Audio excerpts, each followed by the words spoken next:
Okay, question 8. We're getting there, guys. Let L be tangent to this curve at that point, and it wants us to find where that meets the x-axis. If it were me, I would almost immediately graph this thing because I want to see what I'm working with. Okay, so here's our function. Here is the point that we're working with, and it's saying I'm going to get some sort of tangent line right here, and I want to know that right there. Where is that meeting the x-axis? So let's go ahead and get that tangent line.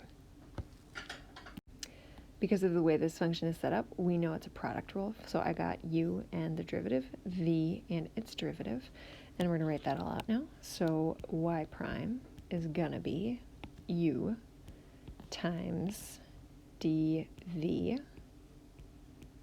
plus v times du. And then let's evaluate that at our point, which means where x is 1. So we're just going to plug in a 1 here. So we're going to get y prime evaluated at x equals 1 is going to give us 2 e to the x plus, e to the 2x, e to the, oh my gosh, 2 times 1, e to the 2, e to the 2. Shame, Perkins, shame. Because x is 1, guys. Okay, so we got 2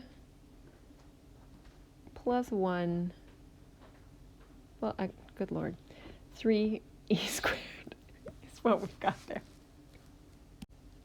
Okay, so this is our slope, this is our point.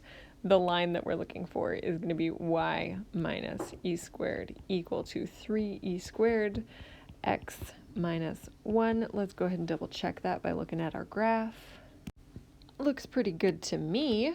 Okay, and so again, what we're looking for is that point. You could use a graphing calculator to solve it, or you could just say, hey, I want to know when y is 0 here, what is x? So you plug in 0, you get negative e squared equals 3e squared x minus 1. You divide, you get negative 1/3 equals x minus 1. You get x is equal to, we'd add 1, so that would be 2/3. So then, of course, what are they actually asking for? They want the coordinate. The coordinate is 2/3, comma, 0. Shaboom boom. I don't know why I just said that. I just did. It's been a long day, guys. I'm stressed out.